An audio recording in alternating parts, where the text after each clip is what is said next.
Hey,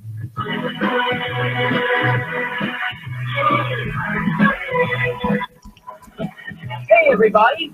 Gather around. Hey, everybody. You want free college, energy, mortgages, whatever you like. You have come to the right place. Why? I'll tell you why. Who can take your money? Who can take your money? With a twinkle in their eye. A twinkle in their eye. Take it all away and give it to some other guy. The government. Oh, the government can. Who can tax the sunrise? Who can tax the trees? Let you run a business and collect up all the fees. The government. Oh, the government can. And the government can, cause they mix it up for life and make it all taste good. The government takes everything we make to pay for all of their solutions. Healthcare, climate change pollution. To throw away the Constitution. And who can give a bailout? Who can give a bailout? To make the founding fathers roll over in the grave. The government. Oh, the government can. And the government can come to mix it up for life and make it all taste good. The government takes everything we make to power greed and demolition. Their economics are delicious. We will have to eat our dishes. Oh, who can be a failure In so many ways. Our neighbors help a raise. The government. Oh, the government can. And the government can do everything to make it all taste good. And your old Sam said, knows it makes it make it all taste good. and feel so good because the Government says I could.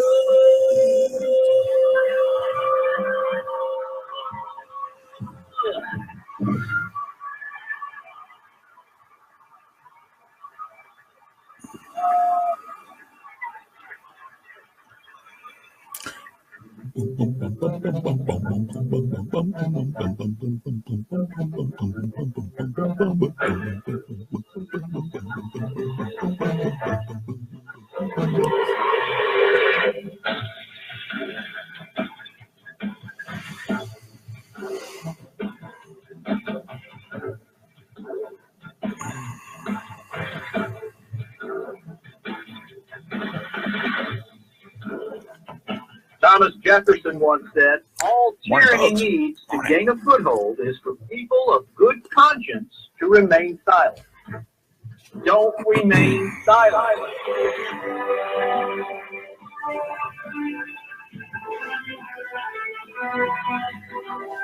You just jumped into the Pickle Barrel with author, speaker, commentator, and show host Bill Pickle.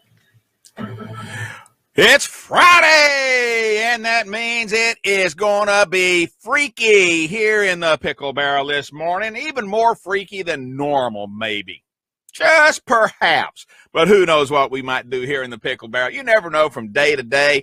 Actually, I think I could probably be very truthful and say you never know from moment to moment what's going to take place in the Pickle Barrel. I mean, we get on some topics sometime. They may go a little while, but you never know what's going to be said. You never know who's going to be involved in the conversation. You never know what the comments and the arguments will be. And today, I think we have some topics that we're going to discuss that are going to be just those type of topics. And I'd like to invite each and every one of you to join us in the Pickle Barrel this morning and call in, take part in the conversation in the chat rooms that we have, and, particularly call in. I love our chats when we have people on the show live. and we just have our round table discussions. You know, we've had as many as 3, 4 at a time, 5, I think we did one time. And, you know, here lately, though, you know, y'all been kind of quiet. You know, we've only had like maybe 1 at a time, every once in a while 2, not counting myself, okay? Because I'm automatically in there, you know. But I like those round table discussions. I'd like for us to have a conference where maybe we'd have about 10 or 12 and just have one day of ramble. And that's what we do. We ramble, we talk, we discuss. We get upset sometimes. We get sarcastic. Quite often. That's just my nature. But anyway, we do that. Hey, do call in 712-770-4160 and then put in the magic pound number, pin number, 263151, then the pound number. And then if you want to talk, hit *6, okay? And you'll be in there and you can just chat. You can stay on the whole 2 hours if you want to. Okay. We do have chat rooms available too, though, to you. Facebook Live, right where we are right now, where you're looking at this pretty face of mine. See, I told you I could be sarcastic. And also at AmericanPatriotRadio.com, our live radio program right there. Be sure to get in there. And hey, folks, when you get over there, hit the joins, you know, join. And that way you'll be up to date every time we do something. You know, if we have something going on, special guests, special programs, just commentary, you'll be in there. And guess what? We welcome your commentary back. We do. We like it. Unlike some people, we'll talk about that later. But anyway, I do want to invite you really to take part in the conversations, and we're going to have a lot of fun here on Freaky Friday. And let's get started. Okay, first thing, short little run through history. Let's see. 1856, a band of raging settlers in California killed Yogurt Indians. The settlers had heard upon rumors of Yokut atrocities. Well, they're mean. Let's go get them. Bam, boom, out of the way. Yeah. 1862, President Abraham Lincoln appoints Union General Henry Halleck to the position of General-in-Chief of the Union Army. You know, he had, let's see if I can think here. He had 1, 2, 3, 4 generals of the army, I believe, in that war. It may have been more, but I can think of 4. You know, leadership don't work, change it. Hey, that's what you got to do. Ask Trump, right? He knows how to change it. Let's see, I couldn't help myself there. I'm sorry. 1904, General Luther Lothar von Trotha defeats the Heroes tribe, Waterberg, South Africa. 1906. This is not on my list here, but I just remembered that from reading it last night. This day in history is the first time they had a talking film. It was patented on this day in history, the talking film. Man, has that come a long ways. Okay, back to my notes here. All right, let's see here. Babe Ruth hits his 500th major league home run against the Cleveland Indians in 1929. You know, a lot of people have hit home runs against the Cleveland Indians. I'm sorry, Cleveland, for saying that, but they have. Soviet bombers in 1941 raid Berlin but caused very little damage. 1942, the German submarine U-73 attacks Malta-bound British convoy and sinks the Eagle, one of the world's first aircraft carriers. Her Majesty's ship, the Eagle. That was a British ship. German troops abandoned Italy in 1944 as Allies close in on the historic city of Florence, Italy. Oh, here we go. Watts. Y'all remember this? The Watts situation in California? Well, some of you may not. 1965, there was a very small clash, fight, whatever you want to call it, between the California Highway Patrol and two black kids. It set off a 6 days of rioting in the Watts area of Los Angeles. And as far as I can remember, that was probably the first really big riot within the continental United States with racism being involved, prejudice, whatever you want to call it. I think that might have been the first one that I really paid much attention to. But 1972, the last ground forces withdraw from Vietnam. Pope Paul VI was buried this day in 1978. Al-Qaeda formed at a meeting in Peshawar, Pakistan, this day in 1988 as an official band of folks. 1989, Voyager 2, our little spaceships out there just going anywhere and everywhere today still. Voyager 2 discovered 2 partial rings around Neptune.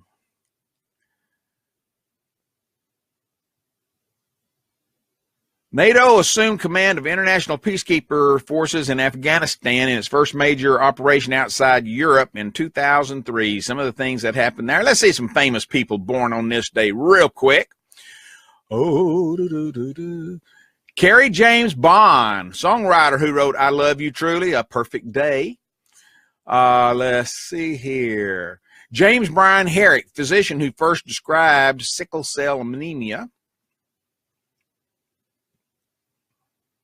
Alex Haley was born on this day in 1921. You know who he is, genealogist. He did that, Roots. Yes, Roots. Jerry Falwell. Now, there's a couple you could put in a room and have some conversations, wouldn't it? Alex Haley and Jerry Falwell. Man, can you imagine? I can't. Also, one of the most famous wrestlers in all history, who got more famous after he left the ring, Hulk Hogan, was born on this day in 1953. And you might remember that he was a wrestler. He was also an actor. You know, he was in a couple of movies. One of them, Assault on Devil's Island, was one that I remember off the top of my head. But he was the Wrestling Federation heavyweight champion in 1984 through 1989. I mean, he was 1989. He was quite the guy. So anyway, just some of the things that happened on this day in history. Let's get back talking about what's going on around us today. Let's go to the chat room here. Neil has got, Neil is ready, had a series as well. Yes, he did. Oh, gosh. Neil and I have been talking back and forth on chat this morning already. You know, I was telling him that my wife wanted a smoked pork butt for her birthday dinner, but her birthday was Wednesday, and I had a full day Wednesday and Thursday. I just couldn't do it. So I told her, I'll tell you what, let's have a hot night date on Friday, and I'll smoke some butt, and you get home, we'll just have a good dinner. Might even break my diet and have me a couple of adult beverages. God, I love margaritas. And I hadn't had one in a long time. But anyway, so we're going to celebrate her birthday today. And although it was Thursday, we did go out to dinner that night, you know, store-bought crap. But, you know, anyway, we're restaurant stuff. I'm cooking the pork butt here. And so, oh, by the way, Dave, at the break, I might have to take a minute longer because I need to go out and check it and make sure it's not dry and overheated. But anyway, see, I told you it was a Freaky Friday. All right, so let's go ahead and get started here. Neil says, she's a cheap date. Mine wanted diamonds. Well, I tell you what, Neil, little story here. When I was in the newspaper business, she wanted me to quit. She said, you know, there's a lot of things you can do. You got all this equipment, you can get into landscaping, which I did. And when I retired from the newspaper, I did have my own landscaping company for a number of years. And anyway, she She said, that's all I want for my anniversary. That's all I want. And I said, I don't know. I don't know, Susan. I don't know if I can do that, but let me think about it. Well, on our anniversary in New York, we're sitting there at the restaurant there, the Garden, and the big park. Just went blank. Anyway, Central Park.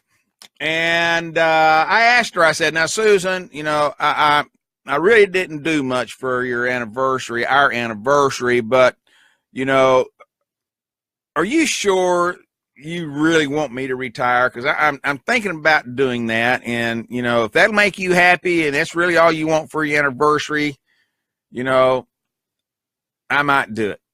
She says, Bill, that's all I want. And I said, are you sure? Yes. This trip and you retiring was all I asked for. And I said, okay. Well, I tell you what, I turned in my papers day before yesterday. I thought you had given her 10 diamond rings, Neil.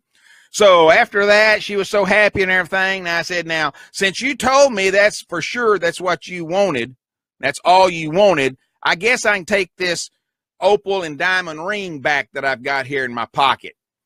And I pulled it out. She says, oh, no, I'll keep it. I'll accept it. I will. It's so sweet.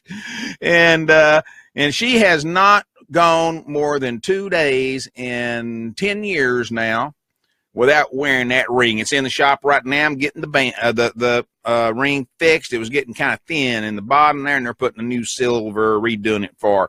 And I told her that would be part of her Christmas present, getting that fixed. So anyway, see how weird Friday gets. We talk about anything and everything.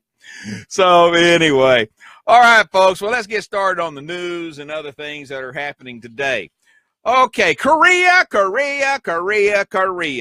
have heard so much about Korea. I am about to vomit Korea.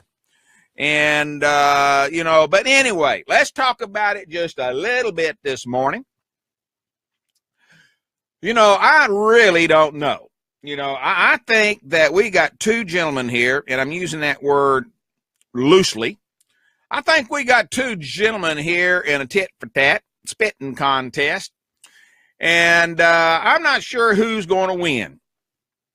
I'm not sure if either one of them takes any type of wild action. Either anybody will win. I heard some people talking yesterday asking, well, there's winners and there's losers in everything. Well, I think in this situation, I think what we stand to have is a lot of losers with very minor wins, if any wins. Just my humble opinion.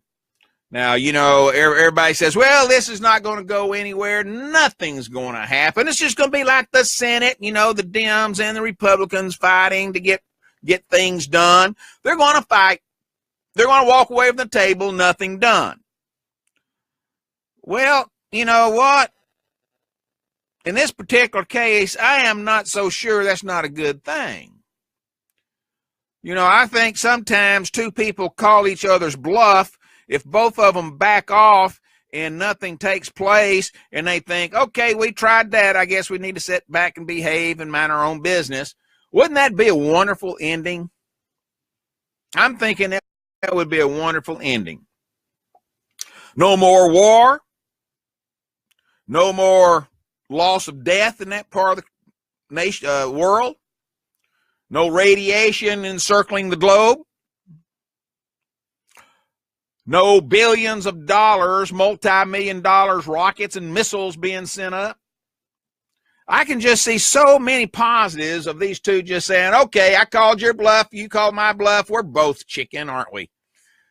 Seriously, I mean, I know I'm being sarcastic and I'm being silly about this, but, I really, really, really hope that that's the way it's ending.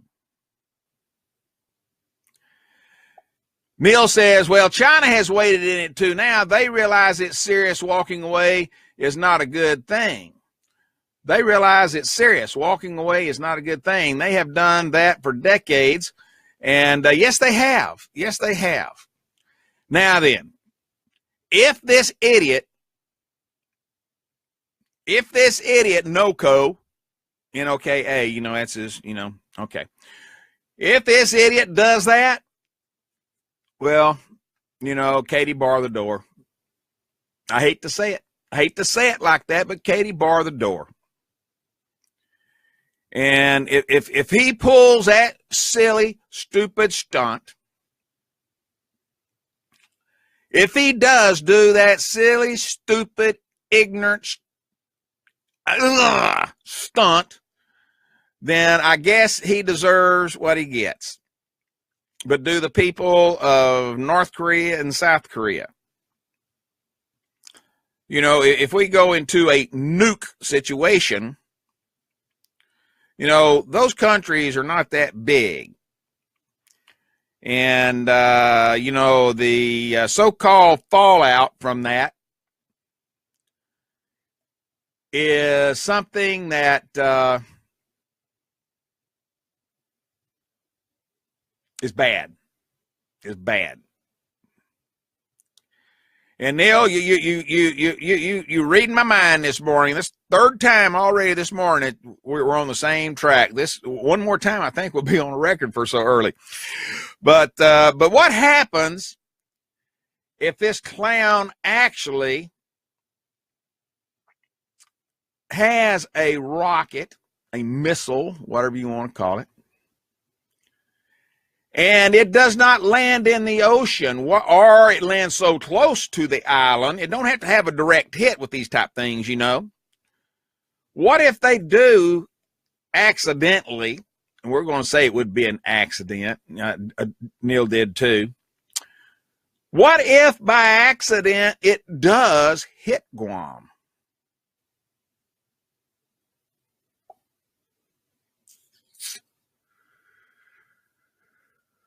Oh, Lord, oh, Lord. Lord, Lord, Lord, Lord, Lord. Well, North Korea is made it quite clear that they're laughing at Trump. They're dismissing what he is saying. They're saying that the threat of taking us out, a catastrophic attack, things like that, he says it's a bunch of baloney. My words, not his. You know, Donald Trump is giving this threat of fire and fury more than once. He says that our Korean buddy over there says that Trump is bereft of reason, has no reason, in other words. And, you know, if he comes back, he's prepared to come back too. So here we go. Ping pong. Boom, ba boom, ba boom, ba boom, ba boom, ba boom, ba boom, ba boom, ba boom. But you know what? You know, we've had table tennis matches where Americans have won tennis matches with that countries in that part of the world. And, you know, they've had tennis matches where they have beat us. So we don't know, do we? Don't know, do we? He is shooting very bad missiles, is using old Iraqi Scuds. Saddam couldn't hit anything with them either. You know, a lot of people, you know, take advantage of machine guns. And remember old Thompson guns and all those type of things, greasers. You know, you don't just aim and shoot those. You kind of spray them around, you know, in the rapid fire. And, you know, you don't have to be a good shot to hit something. You know, all you got to do is get close enough so that at least one of those shots will hit it. And who knows what this idiot has in mind? Who knows? Well, I tell you, if there is military action near the Pacific territory of Guam, I think that we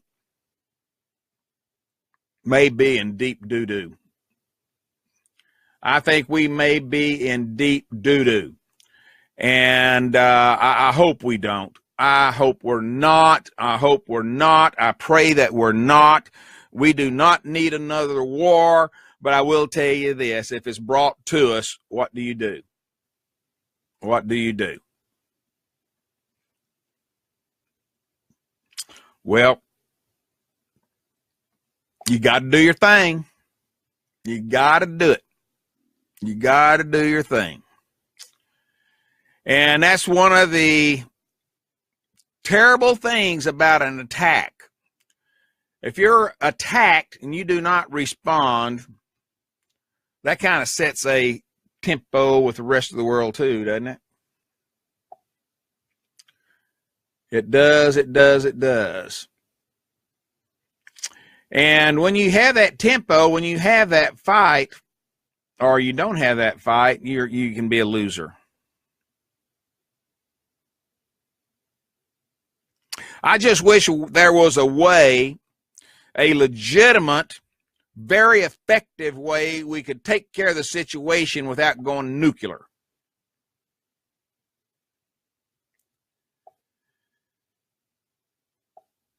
That's what I wish. Now then, you're right again, Neil. China has threatened to get into this mix. It says they're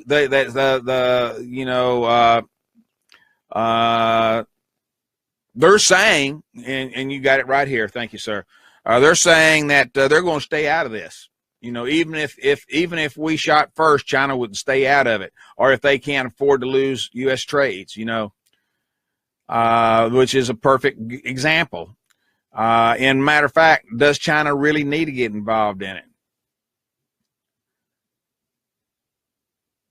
I wonder what the world would say if China took the Neil, we're on a record. I wonder what the world would say if China took the first step. Said enough is enough. Enough is enough. We're at threat 2 here. We're your next door neighbor. What happens to you could filter over to us also.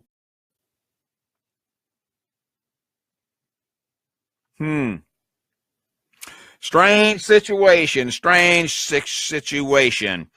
Well, North Korea did issue its own warning that suggested it could attack Guam, and they would attack Guam if we don't back off. So now we're going to have to figure out what Secretary of State Tillerson's going to do. We got to figure out what our Secretary of Defense is going to do. We got to figure out what Congress is going to do. We got to figure out what President Trump's going to do. All of them is going to have a piece of the action here. All of them should have a piece of the action going on right now. This is not a funny situation. It is not a funny situation.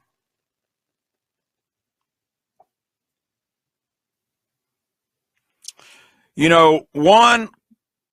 don't know if y'all saw this last couple of days. There's a certain senator that's from South Carolina that are not good buddies with Donald Trump. He guesses who that is. Lindsey Graham. They're not good buddies at all.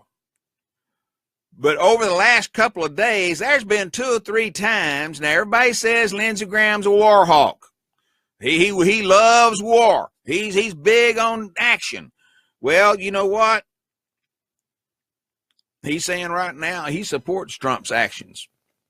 More or less saying you're on the right road. We need to call their bluff, blah, blah, blah, blah, blah. And by God, if they do something, we need to take them down. Those are my words. I'm not as political as some of them, or I just say how I see it.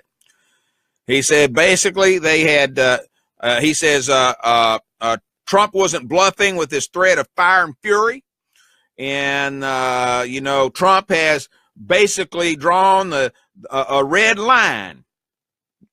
I like the way they talk about that red line, that line that was drawn in the sand at the Alamo. Everybody's got a line now. But anyway, I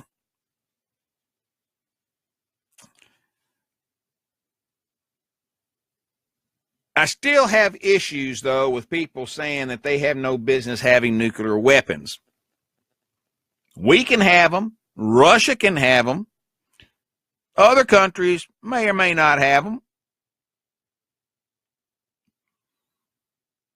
But I still have an issue of countries telling other countries they can't have them when they got stockpiles that could wipe out the earth practically.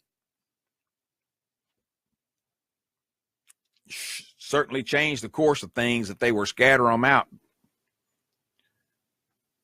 Kind of freaky. Kind of freaky. Okay, anyway, enough of that. Korea. All right, you know, there's another one coming out that a lot of discussion on. Afghanistan. You know, McCain is back in force, and he's saying we need to force a Senate debate on Afghanistan war strategy. He calls for more troops. You know, we have not had any announcements of any kind of war strategy in a long time.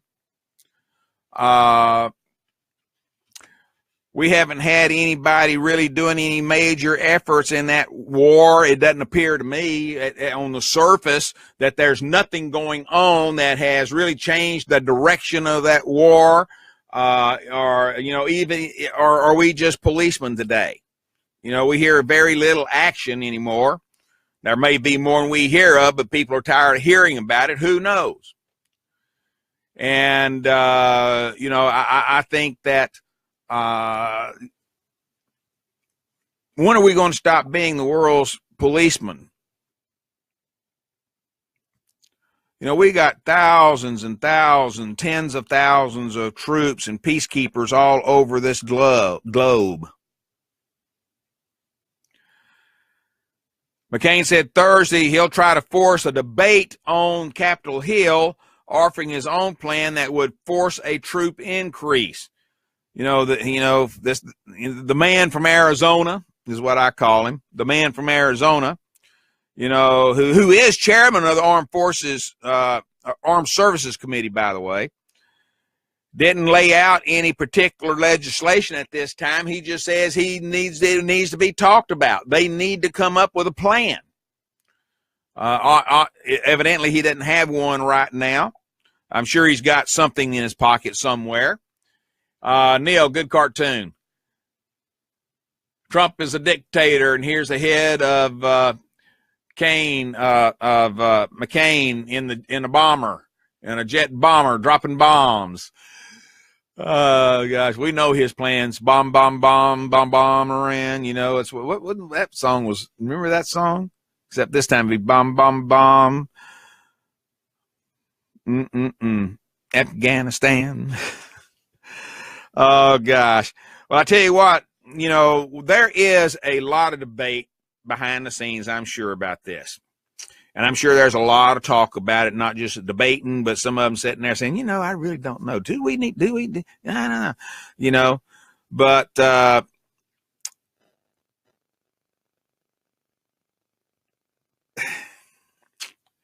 we can do force. We can send more troops. We can do more sanctions. We can do more trade embargoes and things like that. But folks, I have to ask this question. You know, my entire adult life, I have been witnessing these issues in that area of the world. Experts will tell you these issues is going on long before we were even thought of. Long before, you know, we're talking biblical times. You know, those people do not know how to have peace. They do not know what peace is. They are worse than we are about trying to meddle into other people's business in society, cultures. They're much worse than us. And they've got a lot more practice. What makes us think that they're going to change their ways, no matter what we do? They may change them for a few years. They may change them for a decade. But folks, this is ingrown. This is their religion. This is their goal or their duty to Allah or whatever. What makes us think that we are going to change that?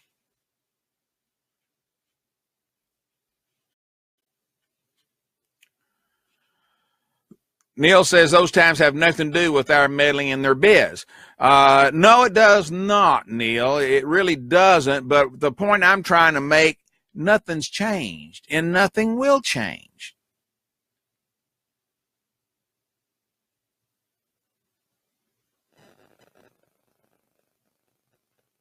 It's a bad situation. Bad situation. And whether or not the president is interested in this is up in the air, too. Now, reports say that he has some very, very pointed questions. He says, I think some very, very pointed questions, and they are good questions right now that we need to be asking. And Secretary Tillerson told reporters that earlier this week, that we've got questions we need to answer before we can decide what we want to do, if we want to do anything.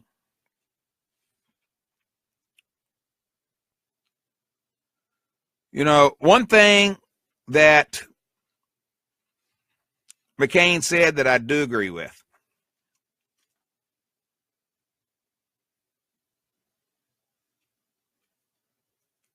America is adrift in Afghanistan.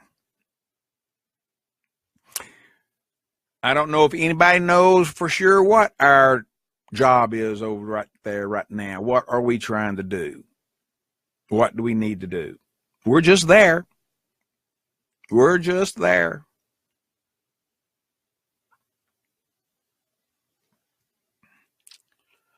You know, when the Senate and House come back together, they have their defense committees, and they're going to have their discussions and stuff. You know, it'll be time to, on the agenda, defense is there.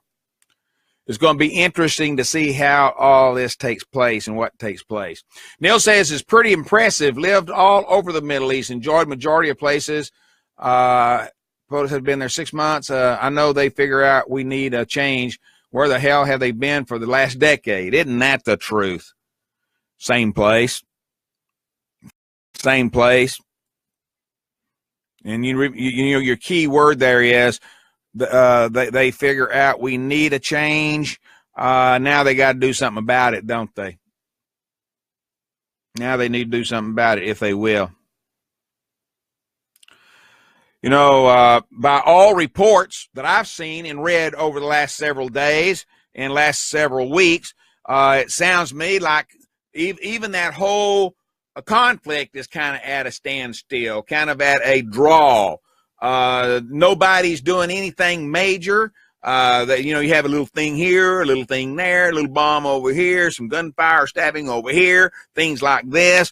But as far as major conflict of any kind, large numbers, it's kind of like okay. It's kind of like the streets of Chicago. Oh, Neil, man, kind of like Chicago, Neil says. It's exactly right. Oh, mercy. Oh, gosh. But, I think that we need to think about it. The Inspector General has told us over and over again that we're committed to some very large commitments, like $714 billion for fighting that war and reconstruction. What could that $714 billion do for us here at home if we didn't have to worry about what to do over there? Oh, well, that's beside the point, right? That's beside the point. One thing we got to do, and let's check over here and see if there's any comments over here. We got all those covered. We got you covered. We're doing good this morning on comments. Okay, another thing that's going on behind the scenes, and some people say it's behind the scenes. I don't think it's that far behind the scenes, but I do think there are some going on that we don't see. But for the majority, we all know that Trump and McConnell have a little internal tit for tat, a little squabble, little little who's minding the store, who's not doing their share, blah, blah, blah, blah. Well, both of them got their fingers pointing at each other. You know, it's kind of like an Old West theater. Just think about the cowboys out in the street having a gun, a draw, you know, walking down the street, and here these two, McConnell and Trump, they're pulling out their guns, except their fingers. They're pointing fingers, not guns. They're pointing fingers. You're crazy. You don't know what you're doing. You're crazy. You've been here for years and years and years, decades, and you ain't done nothing yet. Dun, dun, baby, baby, you ain't seen nothing yet. But anyway, got me in the mood for a song there. You know, that's what they're doing. You know, you said, I said, you didn't do it. I didn't do it. You didn't do it. Well, I didn't do it either. Well, nobody's doing anything. You know, except Twitter. I mean, we got Twitter handled. Oh, man, do we have Twitter handled. And, but you don't see McConnell on there that much, do you? Don't see McConnell on there. Be honest with you, I think McConnell's afraid to. I think McConnell's afraid to get involved in a tit-for-tat like that with Donald Trump on Twitter. I mean, it'll be there for the world to see. Be no hiding what you're saying or what you're doing or what you know, that's the one thing about Trump, you know. God bless his cotton picking heart, you know, as they say in the South. There's no questioning what he's doing. I mean, he'll let you know in a minute. I mean, he doesn't keep no secrets in that extent. I'm sure he's got a few hidden somewhere, but I don't know where they're at. They're all over social media. And I think that this conflict between the two of them and criticizing each other openly in the news, criticizing them in the talk shows, criticizing them when they're talking to reporters, I see nothing to gain from that, folks. First of all, Trump is not going to back down. Trump will not back down. I think do we have a clear understanding of that? Trump is not going to back down. Trump is Trump. Trump is Trump. Now then, that's what people asked for. At least enough of them to get him voted in. Between them and Electoral College, you know, hey, he got in. Now he's president. We're going to have to work with him. That don't mean we're going to have to bend over and kiss his shoes, but we're going to have to at least listen to him and talk with him and try to work something out on some of these issues if we're going to get anything done. Now, I don't know any nicer way of putting it because, you know, if I said what I really think, I'd really be in trouble with everybody. But I think some of you old farts up there in D.C. need to understand there is a new dog in town and he's got a bite. And he's got a lot of supporters, active, outgoing, loud supporters that are pushing him forward. I don't know too many of you that have anywhere near the following and push by your supporters that President Trump does.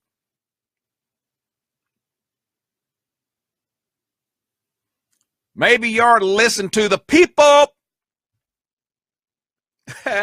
Again, I keep saying that is a novel idea. Sooner or later, someone's going to listen to me and do it.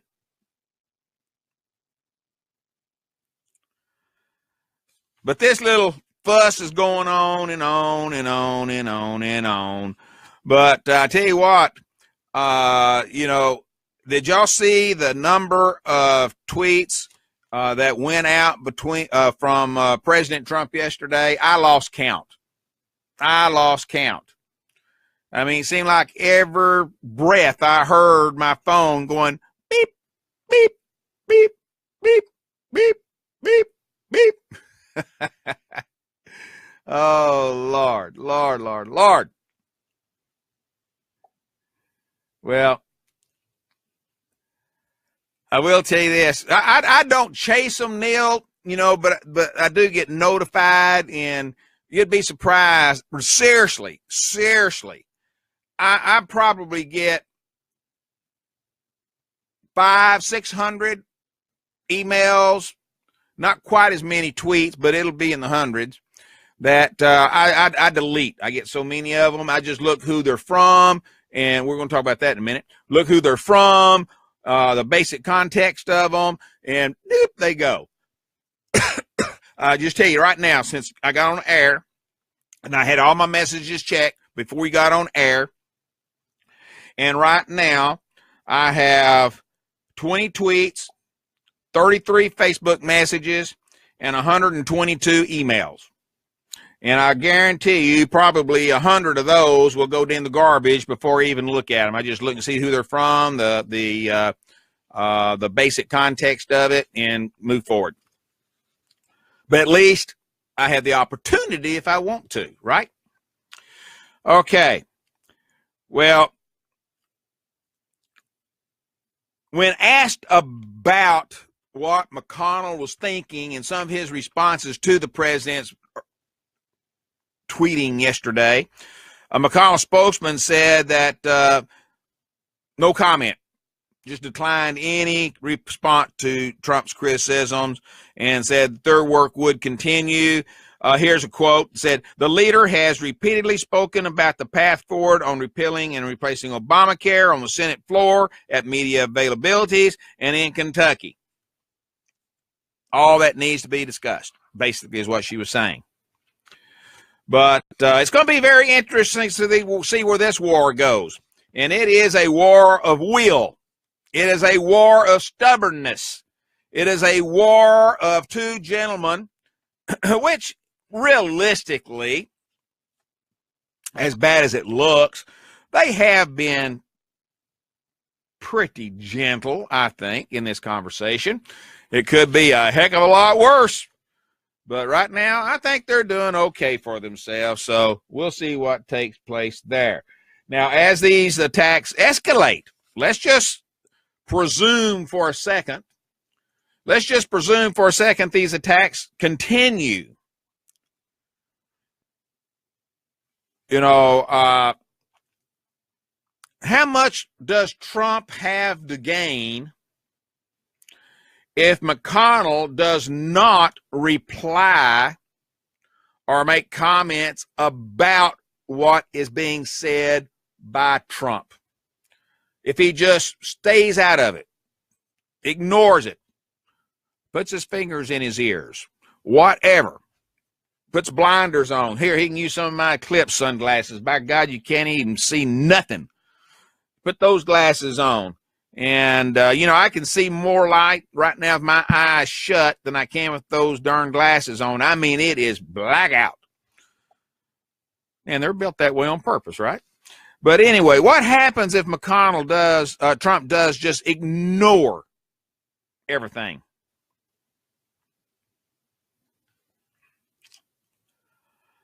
I would not be surprised that he would do that.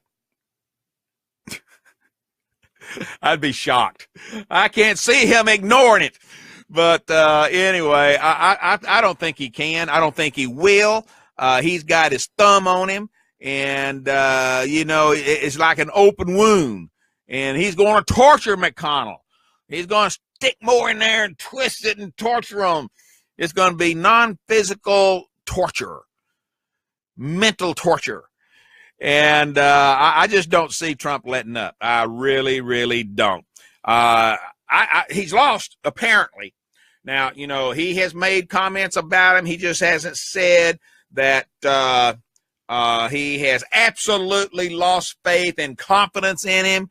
But, folks, he has. It's obvious. It's obvious. Now, he has hinted at it, but he's never come out and said, this guy don't know nothing. He's ignorant. I don't have any confidence in him. Blah, blah, blah, blah, blah, blah, blah. But he has made one comment, one little comment that set the stage. He left that door open on whether or not to ask McConnell to step down. That is a big move. Nothing else he said, nothing else he's done sends the message better than him leaving that door open. He didn't have to say anything. All he had to say is, the door is open. All right? The door is open. All right, we got a message here. It's a picture of a T-shirt. It says, if you can read this, I voted Republican. Sorry. What will $46,545,000, is there an extra zero supposed to be there? Get you? Excessive expectations. Ooh, I like that. I like that. Oh, Lordy. Such jovialness around us today. But anyway, sarcasm there too, right? But anyway, I think that it is very clear there is no love lost there. I think that there was, here it is right here. There was a quote that I put down here that Trump said. He said, I'll tell you what, if he doesn't get repeal and replace done, and if he doesn't get taxes done, meaning cuts and reform, and if he doesn't get a very easy one to get done, infrastructure, he doesn't get them done, then you can ask me that question. Was talking about, have you lost confidence in him? I think this pretty well sums it up. Let's go through that again real quick. Okay, if he doesn't get repeal and replace done, let's see, over 10 years now people have been trying to do that. Right or wrong, 10 years, still not done. McConnell has been in that fracas for how long? Oh, 10 years. Nothing done. If he doesn't get taxes done, meaning cuts and reform, well, there's been all kinds of movement on taxes, not in our favor, but there's been movement. If he doesn't get it, a very easy one done, like infrastructure, don't even get me started. You know where I feel about all this infrastructure crap that's going on or not going on. The roads are crap. And if he doesn't get that done, I think Trump's going to have to ask that. We'll be asked that question again pretty darn soon. Because a lot of these things are supposed to be on the billet to be addressed after the summer recess. And that's almost over, folks. Let's see what takes place. I bet you we'll know within the next 60 to 90 days for sure how much will be addressed. Oh, mercy, mercy, mercy, mercy, mercy. You know,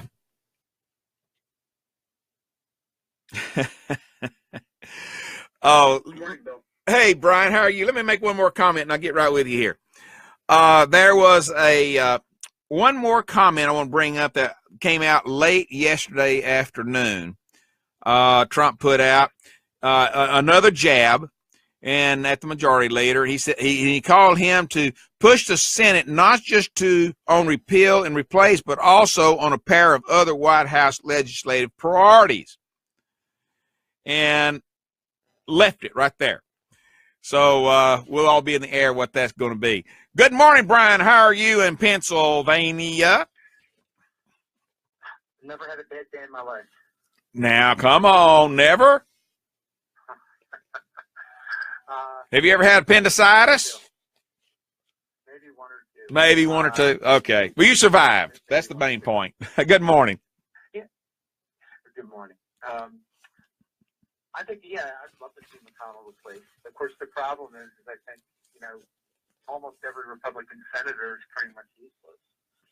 And, so who are you going to replace him with? Trump Republicans. I just really feel more and more like we have a third-party president. We do. Because he's got the opposition party, and he's got his own party that seems like they're putting screws to them, and at every turn, they're throwing up roadblocks. Mm-hmm. They're not even really defending him on the whole Russian collusion thing. I mean, you see so few of them ever defend him or say anything positive about him. So I've been an independent for years. This is the first time in a presidential election I had voted for a candidate from either of the two major parties since 2000. And, they need people like me if they want to be able to win elections in the future.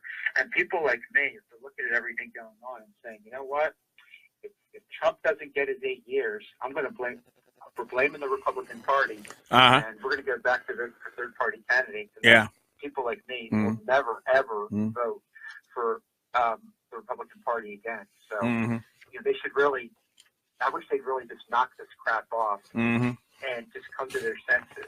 Yeah. Well, I tell you, Brian, I for one, as I said a couple of days ago, or it might have been last week, I don't remember, I do believe that we have a third party now, as you said. I don't know what to call it. We could call it the trumpet party, the trumpeters, the trumpetcrats. Trumpet. That's too hard to say. Trumpy-crats. Okay. Well, there's an alternative. But, but what are we going to do about it? I mean, obviously, maybe my Republican friends don't get mad at me, but maybe we need a third party. Maybe since they can't get their act together and the Democrats can't get their act together, they won't talk or work with each other. Maybe this third party made up of the left and right of center on both sides could become a party that could get something accomplished. I think the only way really is just to have loads of primary challenges for these establishment Republicans. That's really the only way. And Democrats. Let's put it both ways. And Democrats. Yes, I think both of them need to have a house cleaning. Yeah. I think the only way are primary challenges because, third parties just never seem to work. I think it's just you have to have a hostile takeover of the Republican Party. And I think you have to have primary challenges for people like the Jeff Flakes and the Paul Ryans and whenever Mitch McConnell's up. I think that's just the only way. I think enough of these people have to lose their jobs because it's clear either they're beholden to just their donors, or they have a complete lack of awareness and live in a bubble, or they're stupid. But whatever it is, they don't get it. Yeah. They don't get that the Republican Party is in deep trouble. They've got to make changes. And it just shocks me that they don't get what the election represented, which was a complete and utter rejection of the establishment, where you had probably close to $1 billion in the primary spent on anti-Trump ads, people that were anti-Trump, and they got their clock cleaned. I mean, it wasn't even close. And then a lot of people that were anti-establishment, by the way, that, not only did they vote for Trump, but they may have cast a vote for, whether you liked him or didn't, Cruz or Carson. So you had in the primary, Republican primary, 2/3 to 3/4 of the vote spent on what people perceived to be anti-establishment candidates. Right. I mean, they completely and utterly rejected the establishment. And yet the establishment acts like Jeb Bush won the election. Well, you know what? Now that you say that, I can see why you did. That's not a bad analogy there, Brian. Not bad at all. Where are people in Congress lining up behind Trump on trade, immigration, foreign policy, infrastructure, all these major things that he wants to do? You don't see it hardly at all. I mean, I just see sabotage. It's like they want Trump to get impeached so the party can go back to the way it was. Sorry, maybe I don't need to call it your show anymore because I repeat the same points over and over again. But I mean, it's true. And every single day I see evidence that backs up what I'm saying, that the Republican Party would be just as well if Trump were to get impeached. Yeah. Brian, let me just say a couple of things here before we go to the break real quick. Again, you call in right at break, so excuse me for having to do this, but I think you're right. I think you're right. And I think that the major parties, we have more than one party now, but they're insignificant, folks. I hate to say that in case you're one of them, but these other parties right now are literally insignificant because they really don't get anything done. They're getting a lot of donations from people that want you to do something, but you haven't grown, and anyway, don't get me started. But I do think that a third party right now would legitimately have a shot, depending on some factors. And we'll talk about those after the break. Okay, folks, I hate to do it, but we are at the top of the hour, and I do need to get a break in here. One, I don't want my hand slapped. Two, I got to visit another room in the house here and get some water. And so we'll be right back here in the Pickle Barrel in just a couple of minutes, 3 at the most. Don't run off, because we got a heck of a lot more to go over on Freaky Friday. We'll be right back here in the Pickle Barrel at AmericanPatriotRadio.com. Hey, I am, and I tell you what, it is looking good. Oh yeah, I got a pork butt out there I put on this morning. I've been up since 4 a.m. getting that sucker ready and getting the smoker all to the right temperature and got it out there. It is looking you know what, I even took a picture of it earlier. Let's see if I can find that picture and strut my stuff here. Yeah, I don't, if you're not on Facebook Live, you can't see this. I might try to share it later, but right now, look at that. Look at that. Woo! Well, it's kind of too much light. There we go. Look at that. Didn't it? Oh, yummy, yummy, yummy. Got hunger in my tummy. But yeah, we do, Dave. Thank you, sir. All right, well, let's get back going here. Okay, Brian, you still there? I'm still here, Bill. You're still here. Good, good. All right. So you're sitting in D.C. I can see you now sitting in the Senate. Have you ever thought about running for office of any kind? No. No? Why? No, because I love the work that I do. Uh-huh. And I feel that I do meaningful work, and I get to, make a decent living, and I get to help people. Yeah. So that has a lot of meaning to me. Do you mind if I ask you what kind of work you do? Health services. Oh, okay. Okay. So I really love what I do. I love that I get to interact with people on a daily basis instead of sitting at a desk. I even don't mind all the driving. Mm-hmm. Okay. So good for you. What I do. How many people can say that they have a job that they enjoy? I do. So, yeah. I've only had one job I did not enjoy, and I wanted to leave, but the boss there was very good to me. It wasn't him, it was the job I had, okay? And he and I'd mentioned to him one time that, I just didn't know if this job was for me. And he says, well, Bill, I'm going to ask you a personal favor. He says, hang in here. Hang in here at least another 90 days. And I said, Gary, I'll do that for you. I'll do that for you since you've taught me a lot, and I'll give you that trust.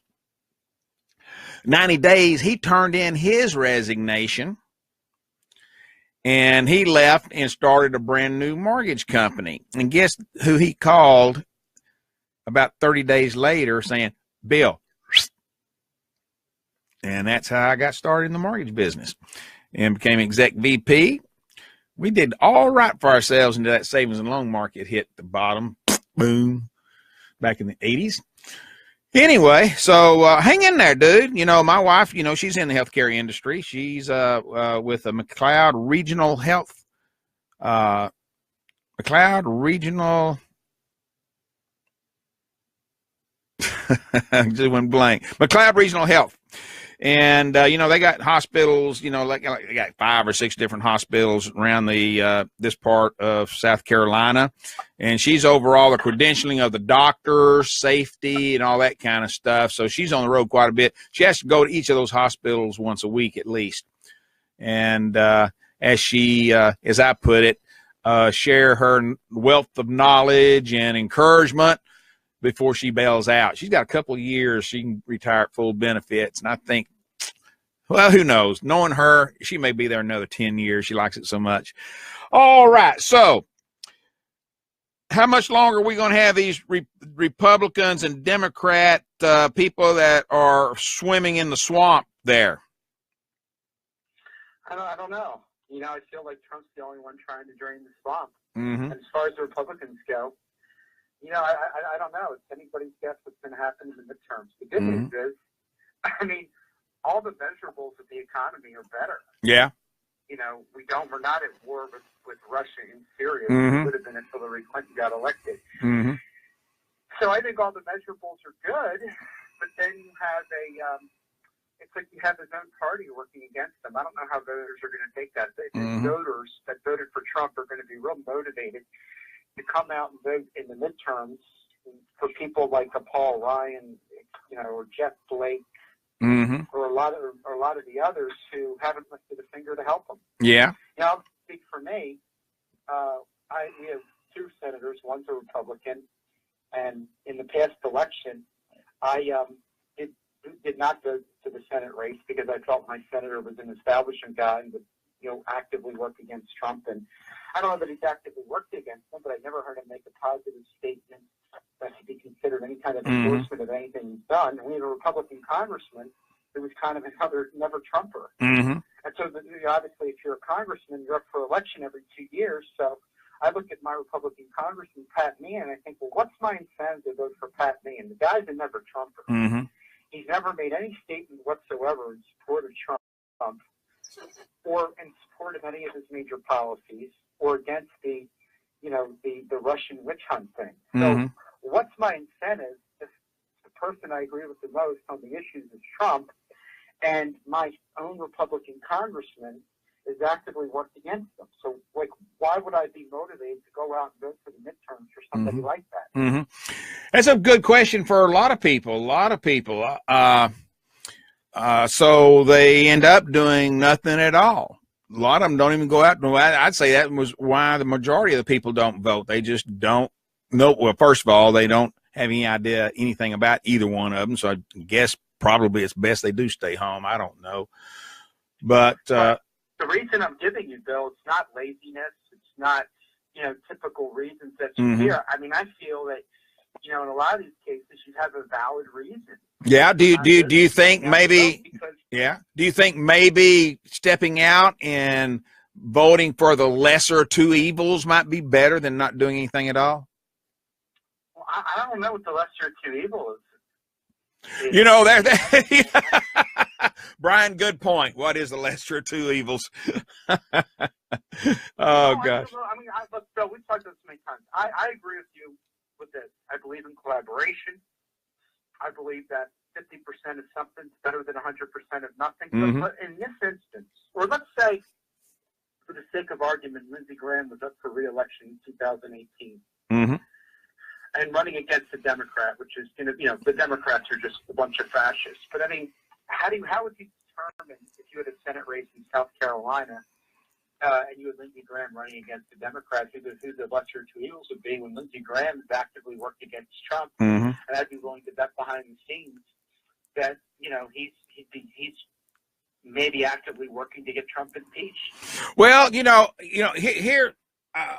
We're going to use your example, Lindsey Graham, okay? I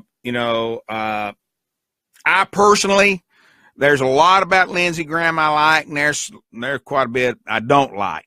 But he's still better than anyone I've seen that's run against him, okay? In my opinion. But here's the situation, I think.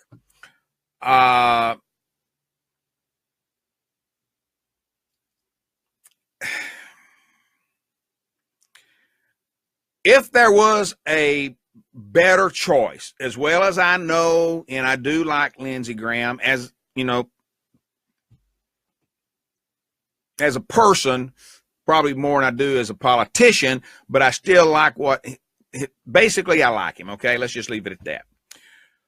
But if there was someone that ran against him that I truly felt would be better than him in the Senate, that I felt that would do better listening to the people and carrying the people's wishes to Washington and following those through. I'd have to say, Lindsay, I'm sorry, but, it may be time for that change. Because shouldn't we always want the best we can get and the ones that appear that they would do what we, the people, want them to do? Shouldn't we always have our eye on that no matter who's in there?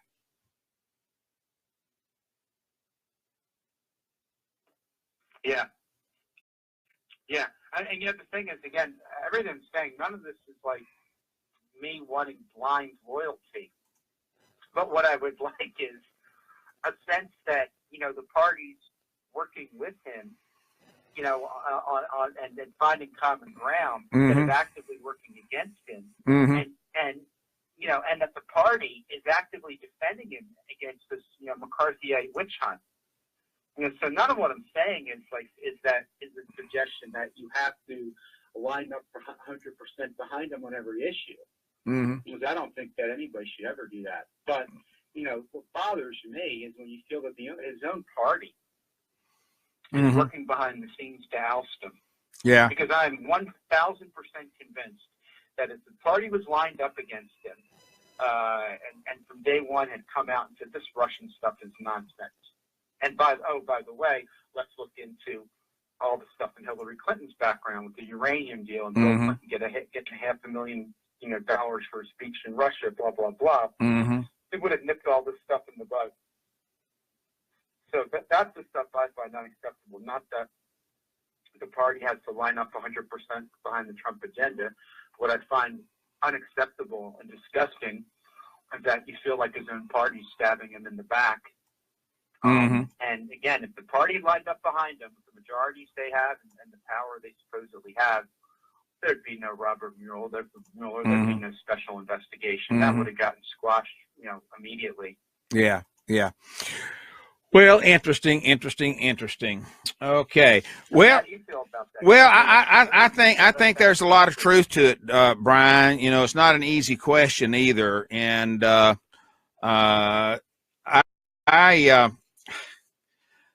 had a conversation with a couple of people yesterday that can you imagine me in there preparing this pork butt with a knife in hand and gloves on and my phone sitting there on a stand and above the sink, and here I am cleaning this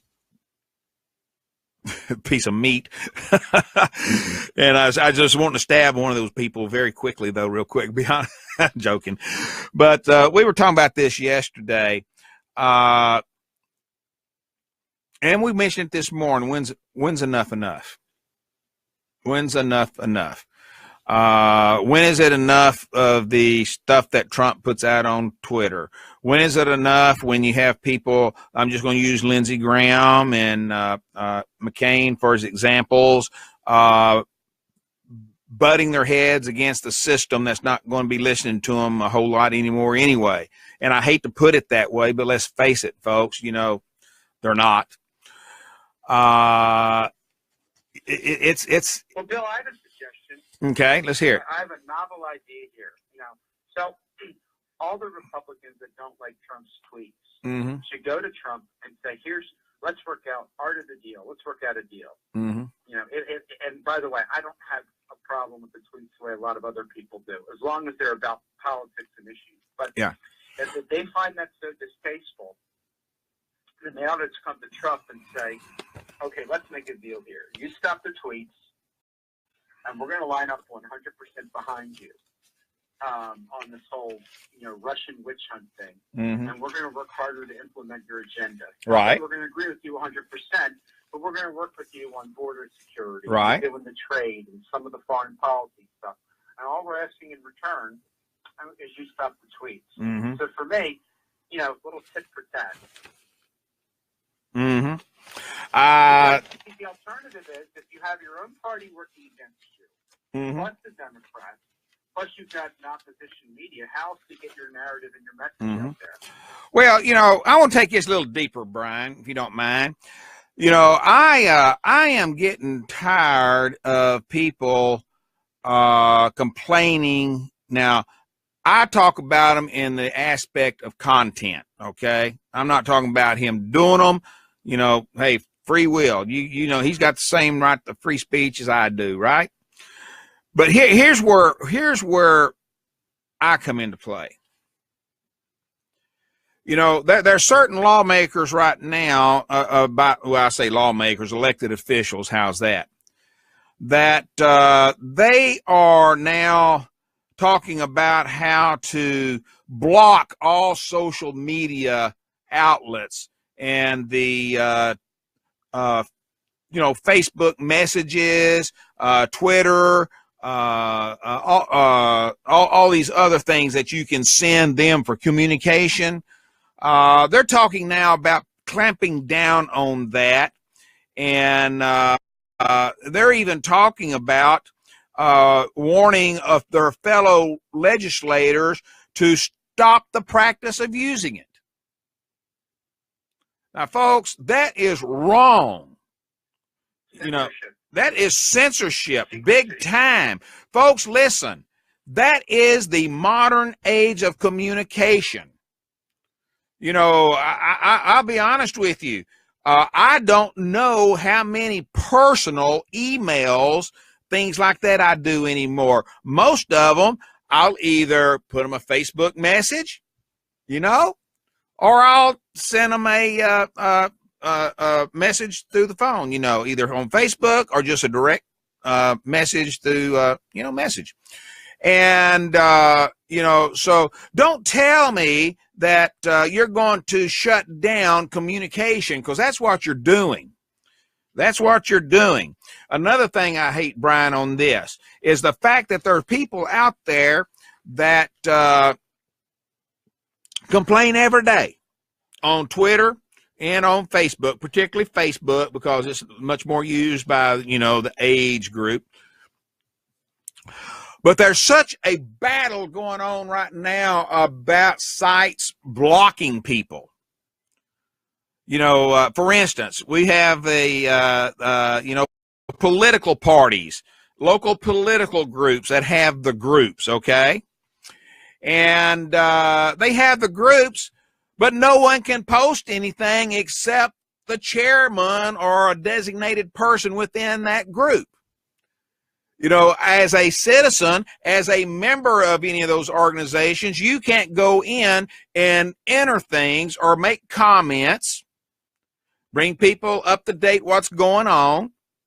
I can't even put in, my live show and what the topics are. They don't want anybody putting anything in there they don't want to hear. See, that is censorship, if you ask me. They don't want to carry on a dialogue with the group. Let's face it. I bet you every one of us know people that would not stand in front of a mic and complain about something going on. But since we've got this social media, they're letting their words be heard. And I think that's important. You've got people out there before that would not share their opinion on anything, and now they'll share it on everything. And you don't have to agree with it. You don't have to read it. All you got to do is ignore it. You have the right to ignore it, but you're not giving them the right to share it. Now, to me, folks, that is not freedom of expression or speech. And I'm going to go on my bandwagon about that. I am sick of it. I've not said that much about it. But, Brian, by God, if you're not letting people participate in the conversations or bring up the topics to discuss, you're no better than Hitler or anybody else. You put a clamp on their mouth and you will not let them express their thoughts and opinions. All right, that was a commentary. As we've seen the last 18 months, the establishment thrives on secrecy. Yes, it does. Implement their agenda.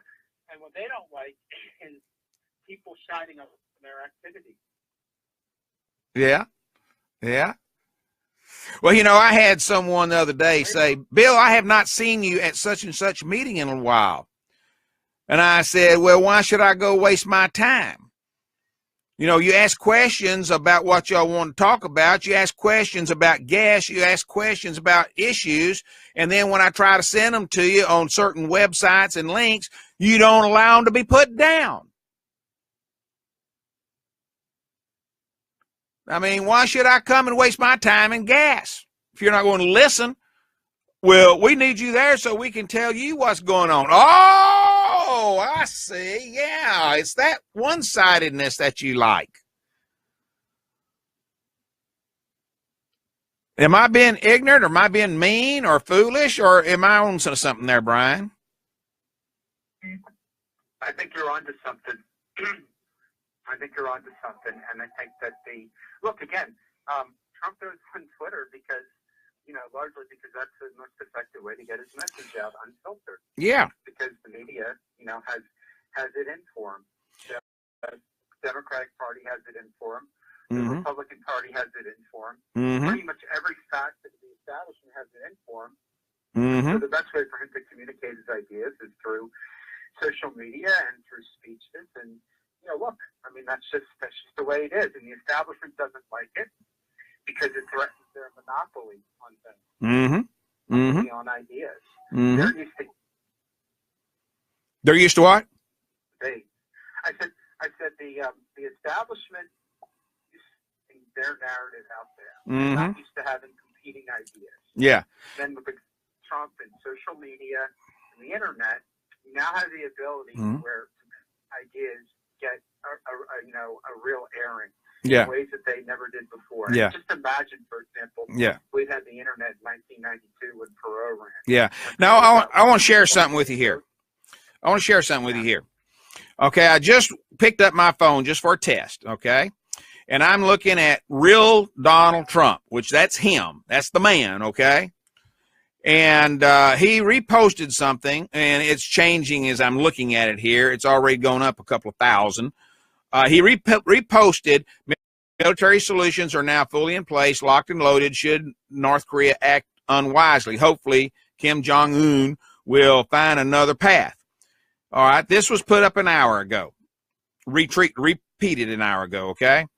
So far, he's got 21,000 comments, 19.5 thousand shares, 49.2 thousand hearts. People like it so much they hit a heart instead of just like.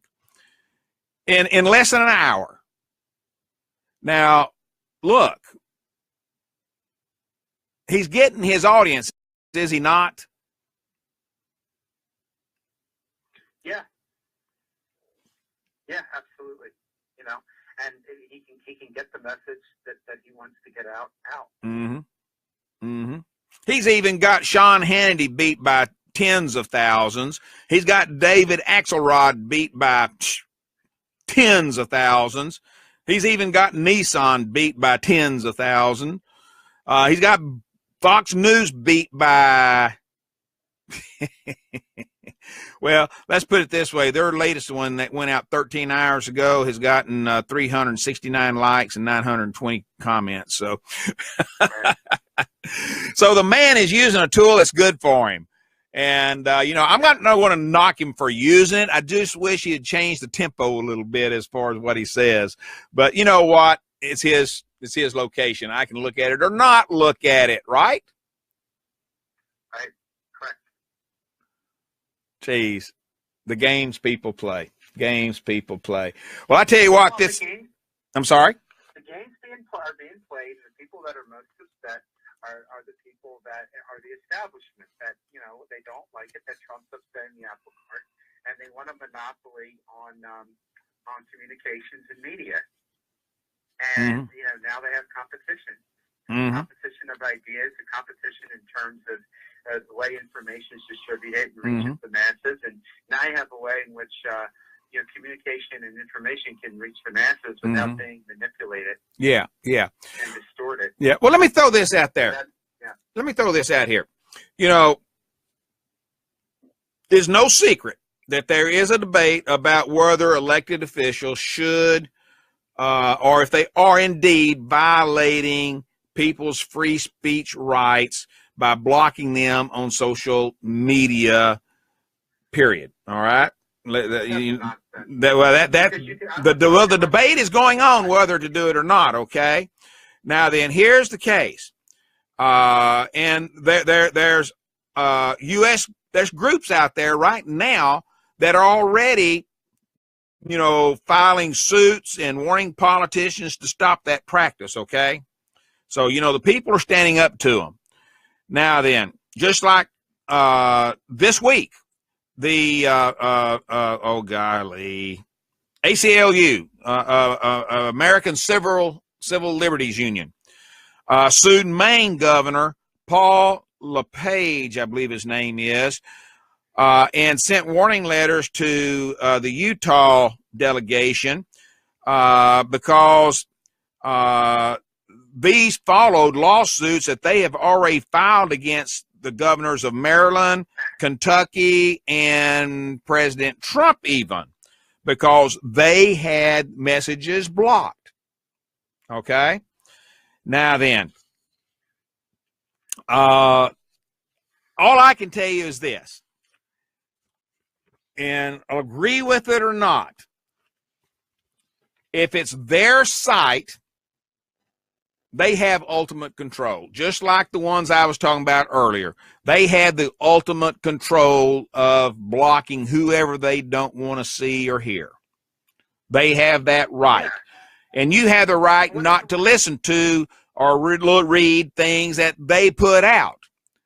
But by gosh, what does that say and what does that do to everyone's energy, their enthusiasm to get involved, and their communication with you? Look, you don't answer letters. You don't answer phone calls.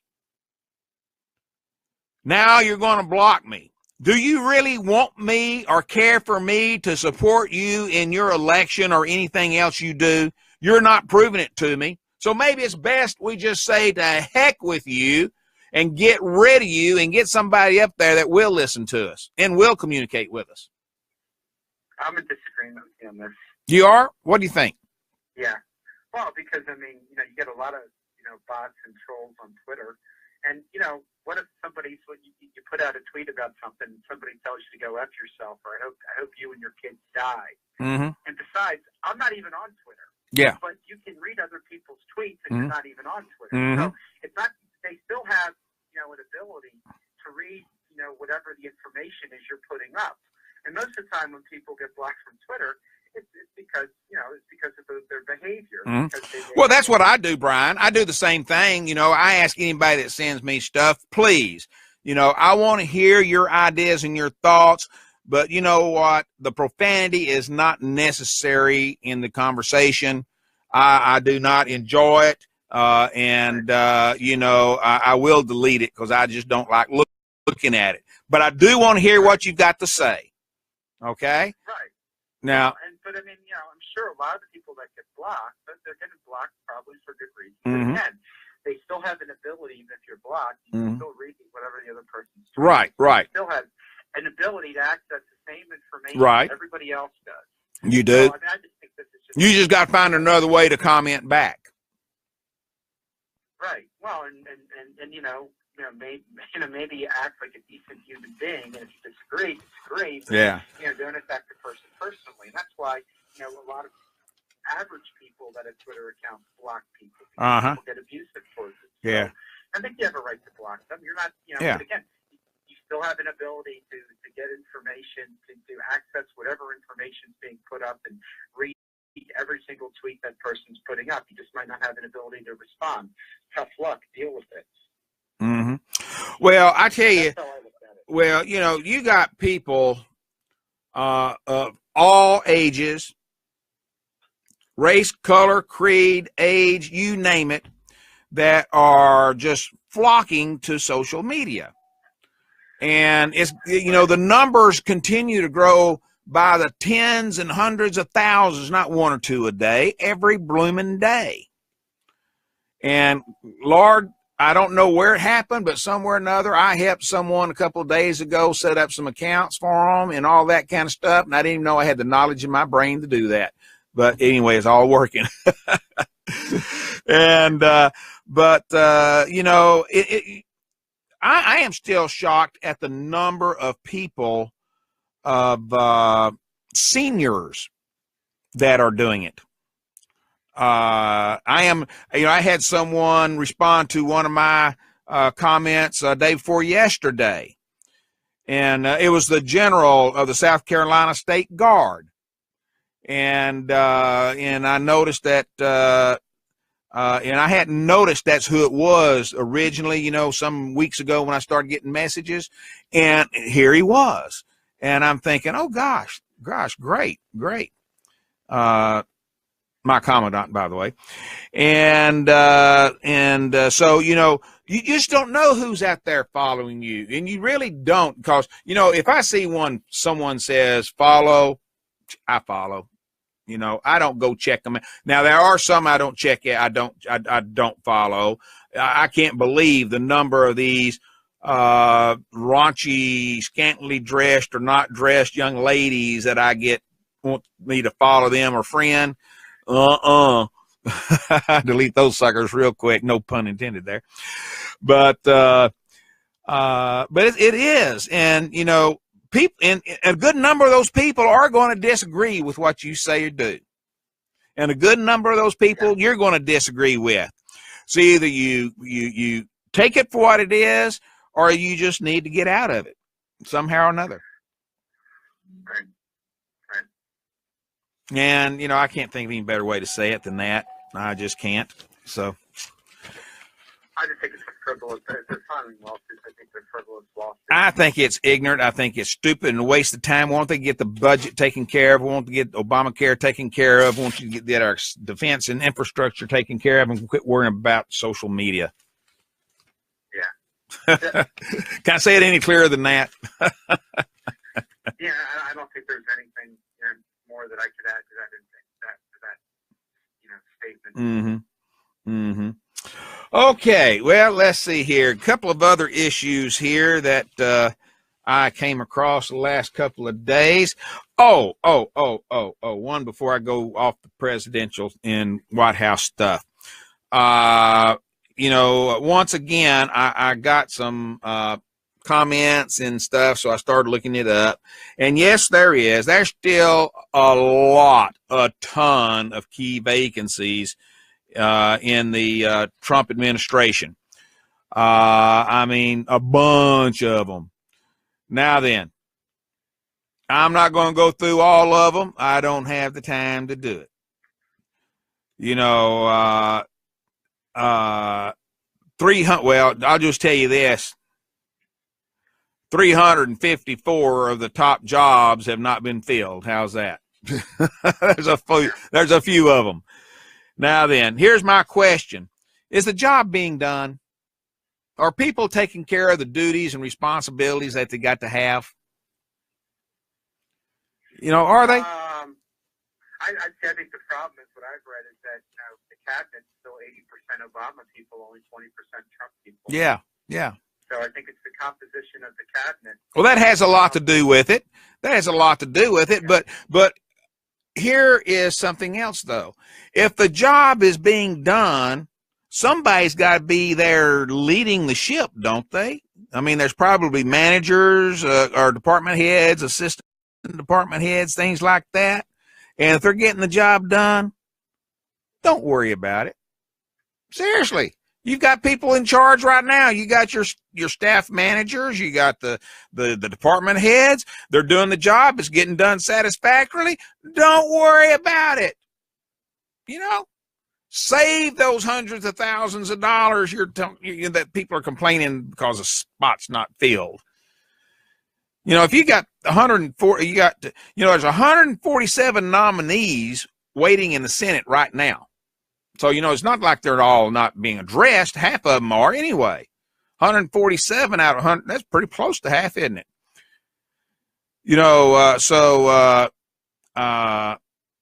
Oh, wait a minute. My fault. My fault. I read this wrong. I got my notes wrong here.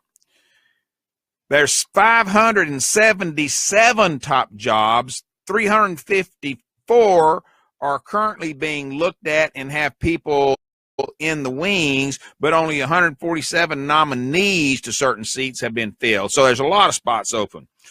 But again, that doesn't change the meat of the matter here. The jobs are being done. So why worry about it?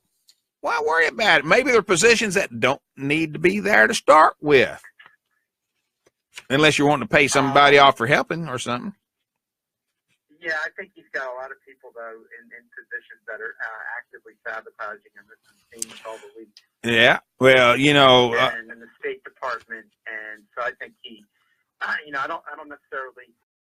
To me, the issue is not about whether we need to have more people working in Washington or fewer people. It's that he needs to have more people that are loyal to him. Yeah. That clearly doesn't have that. Yeah. Well, you know what? It might be time to get involved, have your chief of staff or somebody involved in all this kind of stuff and get in there and find out which ones are loyal, which ones aren't.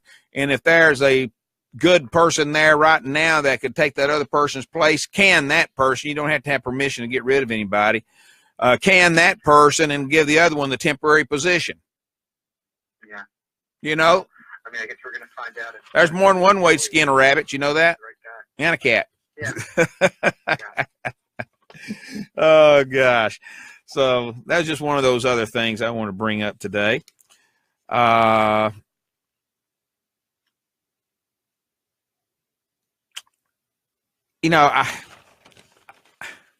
want to go back to Donald Trump for a minute, folks. I'm sorry. I got to. You're kidding. Yeah, just shortly. No, I'm not either. I want to wait. Let's see what happens. I'm getting off of him.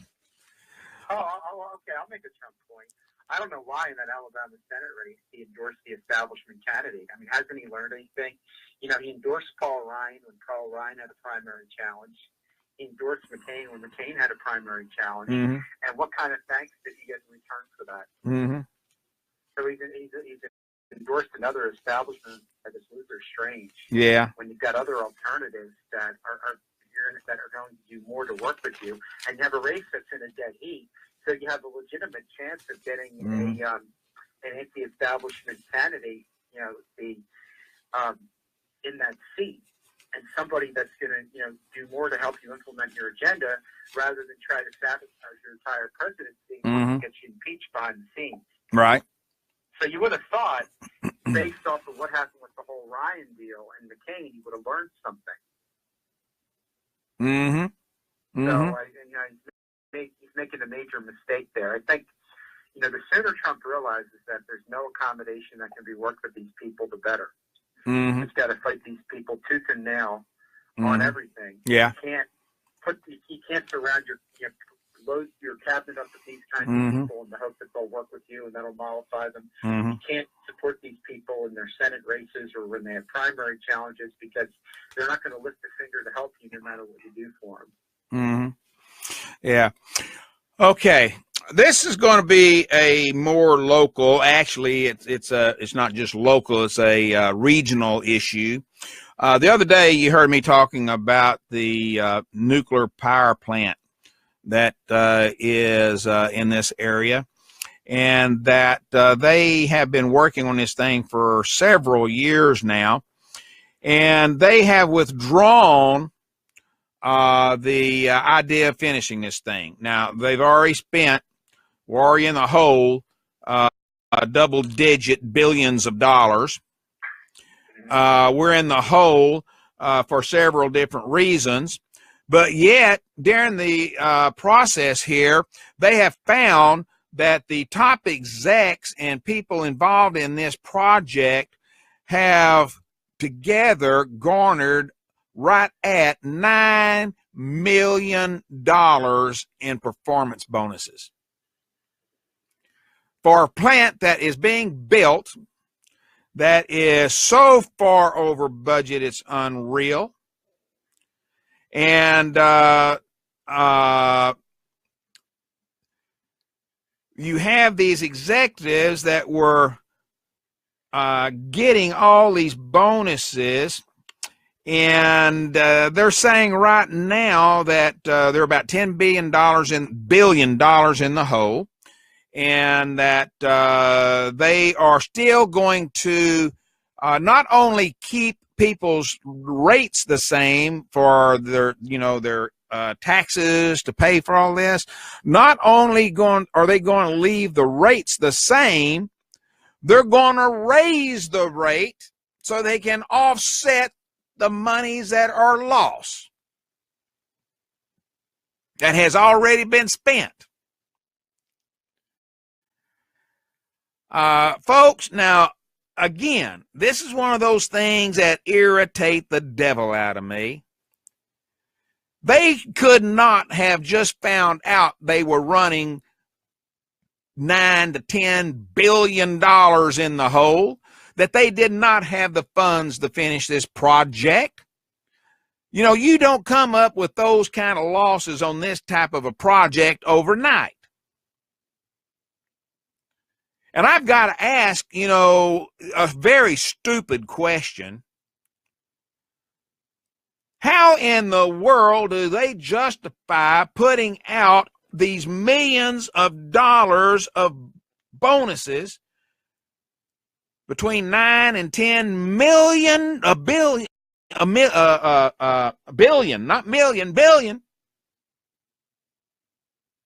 million dollars. I'm sorry, not $1 billion in bonuses, millions of dollars. Either way, one of them got like $6 million bonus. $6 million. And several of them got right at $1 million or just a tad over. A performance bonus.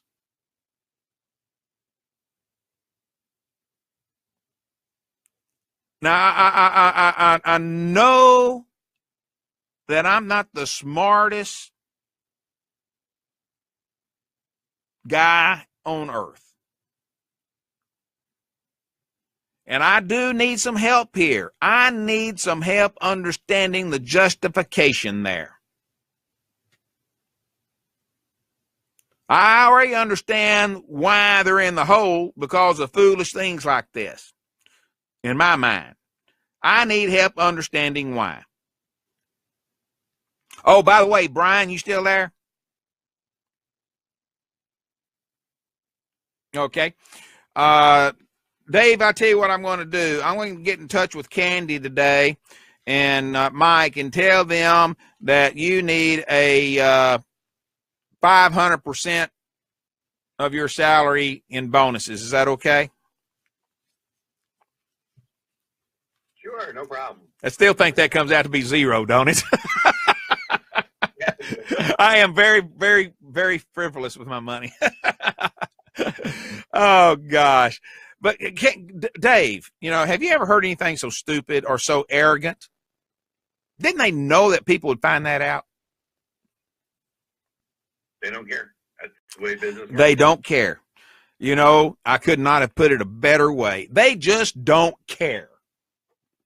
They just don't care, and it makes me mad. You know, that's my electric bill that's been involved in this. Duh.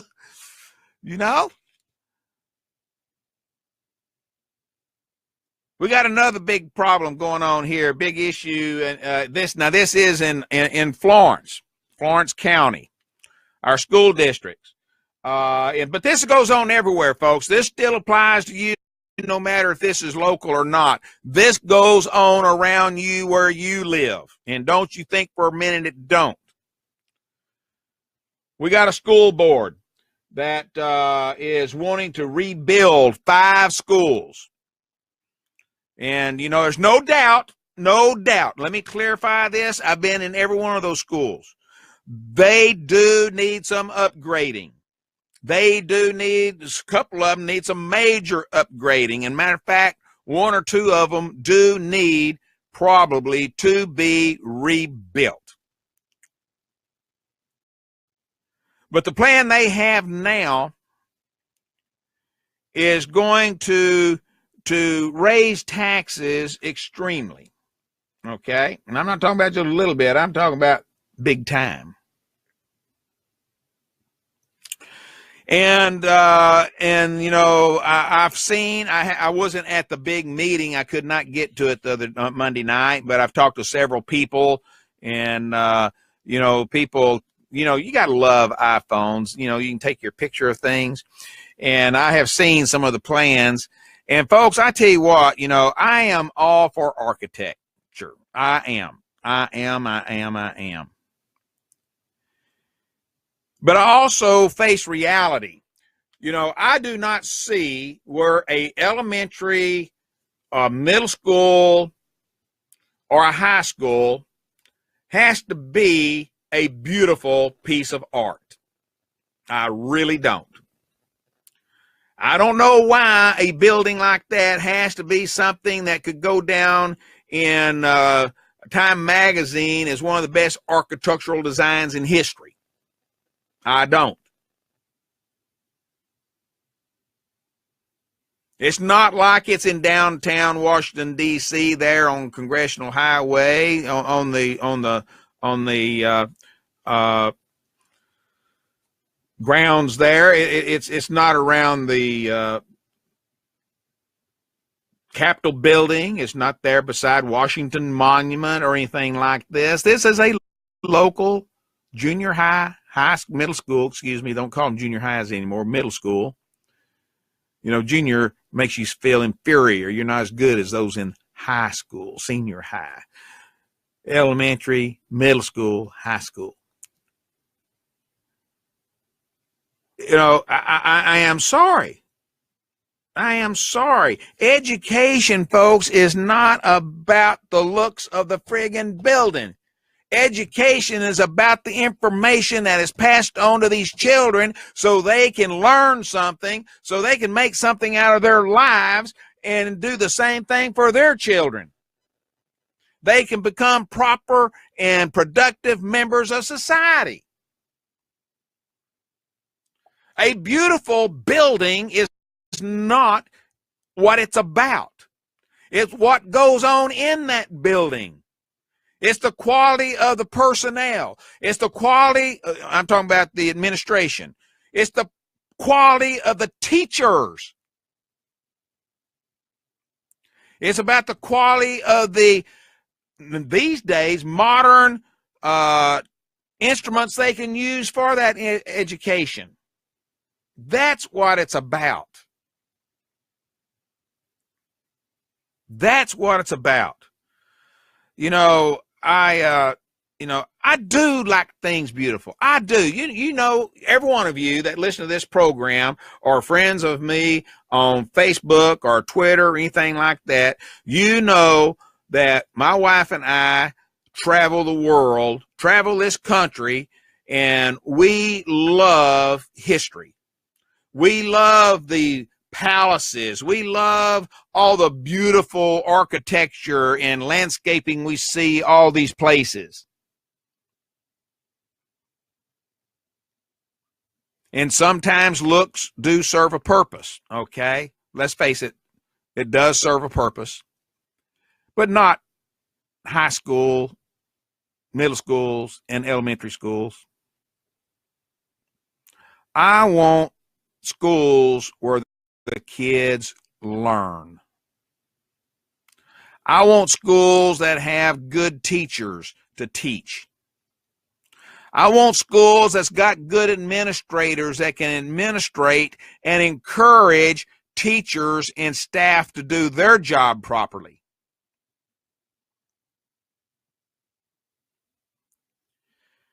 Real, you know, beautiful buildings don't solve problems.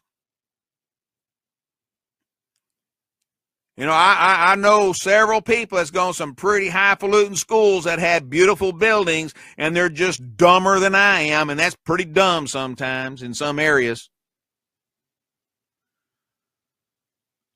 You know, I think it's ridiculous. I think it's ridiculous. Children need to be encouraged to learn. They need to have a place to learn. It does not have to be something that looks like Congress. It does not have to look like something that looks like a palace. It doesn't have to look like it's got to be functional, practical, at the least expense that you can do it. That money can be used to pay good teachers. That money can be used to get things like computers and iPads and things like that these people can use in class. You know, we got to remember, this is high tech these days, you know. You know, I know some classes that don't even have books anymore because everybody has a electronic device they use instead of a book. Great idea. I have no problem with that. Encourage it. People learn differently today. The instruments, the tools are different today. But I tell you what, we do not need, will be, I think, fools to pursue my own opinion, folks. I'm going to let it be known.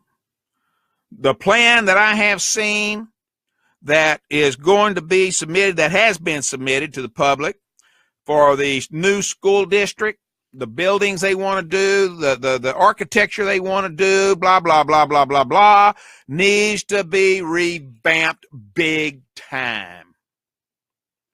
Big time. Big time. Well, we want people to feel good when they come in the building. Turn the AC on. Have good teachers there that can help and want to help these kids. Administrators that want to help and encourage the staff of the school.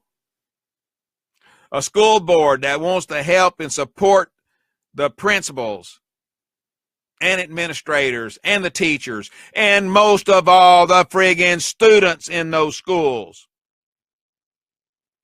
Not to build something fancy and beautiful that will have a plaque on it with your name.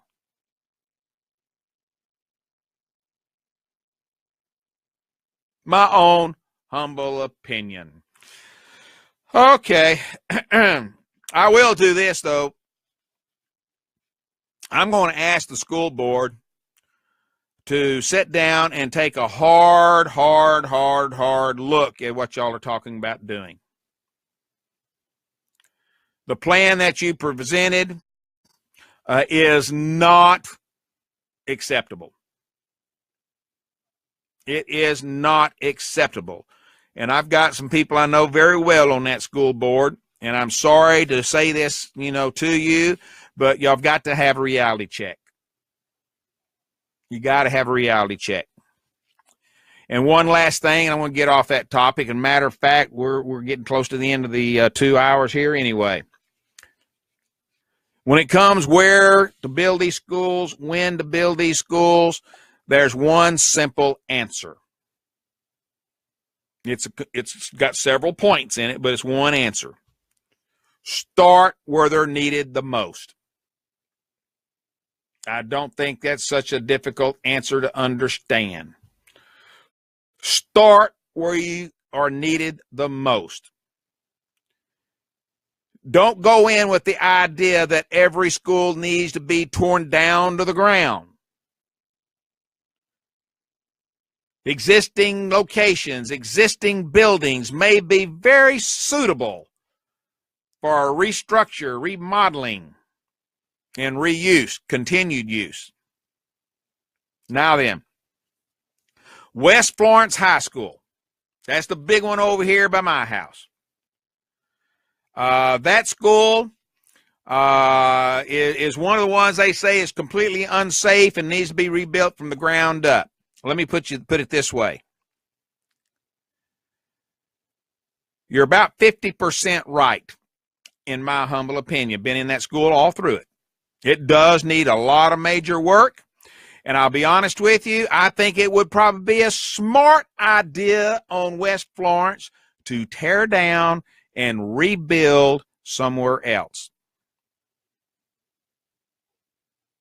One, because the kids can finish school there while you're building the new one. The second one is that property there is worth a fortune. It is right in the middle of the business district. When you get that new school built, tear that school down and sell that property and use that money to pay the debt of these schools. That sounds too simple, doesn't it? Sounds too simple. All right, I'm through ranting and raving. I'm done for the week. Dave, what else is coming up here next in AmericanPatriotRadio.com? Dave ran away. Hey, Michael, how are you, sir? Hey, Bill. I was listening to your comments about the school system. I do agree. Bill, Yes, sir. Coming up here, we have a really full day, of course, as you know. We have Kids Corner this afternoon at 2 p.m., followed by Happy Hour with Miss Candy, as you know. Uh-huh. And then we have Golden Age of Radio tonight. Yeah. We also have I Love My Tools, the radio show. I know the host of that show. He's a pretty decent guy. You ain't married to him. And I wouldn't be either. It's a him. No offense, anybody. It's hard enough to get someone to marry him even if he came with his own tools. Yeah. I am so glad to see you doing your show, Mike. Thank you. But, you know, Bill, tomorrow night we're doing, for the first time, a virtual national town hall meeting here on American Patriot Radio at 9 p.m. Eastern, 6 p.m. Pacific time. And we are polling America. And this is massive, Bill, because we're testing out a whole bunch of new communication technology for tomorrow night. May become the standard. Like a call-in number to you, Bill, that has no PIN number. You know, so people don't have to mess with that PIN. They can just go to the website, see the number, click on it. That's great. Yeah. And your guests can communicate with you. People can get in the queue. You can take the callers from the queue, or you can have a round robin. You can bring in 15 people from the queue at once. That line will hold 1,100 people at one time. I couldn't manage that many conversations. Well, they can listen to the show then via the phone. Yeah. They can listen to the show then via the chat room. They can listen Outstanding. to the mobile device, a computer, and stream. It's just really cool. So we're testing all that for tomorrow night. That's what we'll be doing. And when they call in, they will be told that they have called into the audience participation line of American Patriot Radio, and they will be connected to the show momentarily.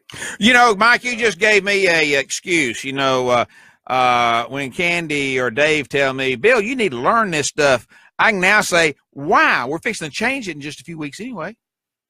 Well, this is the next step from the basic learning. This is the advanced learning. So, but no, I know how you feel. Just as I begin to understand it, the web but yeah, tomorrow night we're very excited. We have a panel of commentators that will be assisting me. These are people who are not affiliated necessarily with American Patriot Radio directly, like some of the show hosts are, who will be participating tomorrow night. But we want to know what the average American's thinking, and we're looking to talk to them. We want to hear what's on their mind. What are they concerned about? We don't care whether they're on the left, on the right, whatever. We just don't care about any of that. We want to hear. We want to gauge the psyche of the American tomorrow night. Right. We want to hear from them. And I've got some great guests on, people from the entertainment industry who are musicians and stuff. They're coming on. Former mayor of a small town in America. Some veterans who served. A gentleman who was in charge of building the countywide ambulance service for his state. Okay. Another gentleman who was in charge of rescuing a lake camper area in the city because they ran it into the ground by not maintaining it to the point where they couldn't let the public go in there and revenue, and they found out it was major revenue for the state. It's a beautiful area up in the northwest. Yeah. And so his family foundation association took it over on a 2-year contract to rebuild the picnic tables, clean it up, and get it viable again economically, and then they're going to hand it back to the city in 2 years. Yeah. He's coming on to talk about Great. Great. So we've got a good mix of people already, but the missing piece is the average American. Mm-hmm. And so we have a link. It'll be active in about 2 hours up on Okay. Radio. There'll be a tab there for the town hall. Okay. It will be a recurring event. We'll do them once a month or once every 3 months or whatever we feel there's the melee of what's going on in the mainstream news like it is now. I don't care whether you're on the left or on the right or whatever. Right. Everybody is just convinced it's breaking down. Yeah. No matter which way they look at it. And so that's what we want to talk about. We want to hear the American psyche. All right. Well, Mike, I tell you what, I've got a conference I have to be at in Columbia. You know, that's about 2 hours from about an hour and a half from here. If I get out of that conference in time, it is an evening conference. But if I get out in time, I will certainly listen to it as soon as I get to the car and on the way home. And hopefully I can come in and listen to that, because that sounds very, very interesting. It will have a direct dial-in number, and the direct dial-in number will be 319-527-2482, and that puts you right into the show. All right. Why don't you give that number again? 319-527-2482. 2482. All right. Right into the show. So you can do that from a mobile device. You can do it from your computer, your Skype, whatever you can communicate with, or you can just go to the website and listen to the stream live, or get into the chat room and participate that way, and listen to, or on any mobile device you have. Sounds good. We're going multi-platform, and I just want to acknowledge somebody, Bill. I want to give kudos out to Candy and Dave and the team that's been quietly working behind the scenes for several months now. We now search American Patriot Radio. It's just 3 separate words, and we come up in the top 3 of every major search engine in the world. That's awesome. And it's got us out there. Yeah, and when we come up, it isn't just those 3 words. It says things like online talk radio, mention some of the shows, and in some of the search engines, we are the top 10 responses. Yeah. So, Mike, I remember the day we were just talking about, maybe we should do this. Yeah, wasn't that long ago? It wasn't that long. And we really are getting it together. We're dominating the search engine stuff, and I'm looking at other talk radio platforms that have been out there longer than us. They don't even make the list anymore. We've got them off the list. So kudos to Candy for spearheading that project for all of us, and for everyone else who's helped her, giving her the little pieces that she needed from that. Yeah. So, and of course, the most important part, I guess, too, is all the folks who keep doing their show every day on the faith that we'll get our act together here behind the scenes, and this is going somewhere. Well, it's happening, Well, Dave, Mike, what's that old adage? Rome wasn't built in a day. Right, exactly. And now your shows are up on YouTube as a replay every day after Facebook has done cooking them, and Candy shows, and we've got new shows that are in development that'll be launched in September, which will be great. We're getting very diverse. We're going to put out a nationwide cattle call for a show host for a particular, very specific segment of the population, and I'm not ready to go public with it yet, but we will sometime in September. I want to launch a show toward what I believe is the radio underrepresented segment of the American population. So we're going to actively pursue somebody from that group to represent that group on American Patriot Radio. So, and now that we're nailing down the technology for a talk show, getting this, no more pin code, no more Octothorpe, no more hashtag toast, whatever you call it. Yes. They dialed the number they're right in. Okay, good. Well, folks, as you can see, things are happening here at American Patriot Radio, and I want to thank all of you for jumping in here and joining us. And, I don't think I've been wrong to say, hey, not only would you like to have your opinions on what's going on in the political world, but I would like to have your opinions on what you would like to hear here. on American Patriot Radio? What would you like to see? Where would you like to see us go? In particular, my show. Because, I'm one of the people. I'm out there every day mingling with you folks.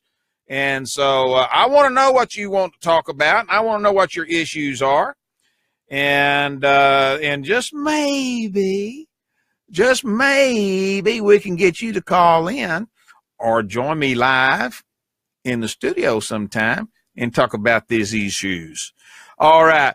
Thank you again for everybody being here at American Patriot Radio and in the Pickle Barrel. And we'll see you 8 a.m. Eastern Daylight Time, Monday morning, right back here in the Pickle Barrel, where we're all trying to find a way to get out. Y'all have a great weekend. Bye-bye.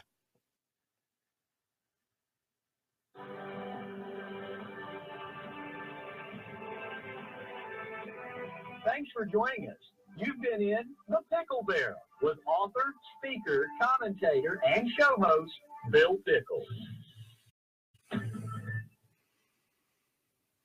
You are listening to American Patriot Radio.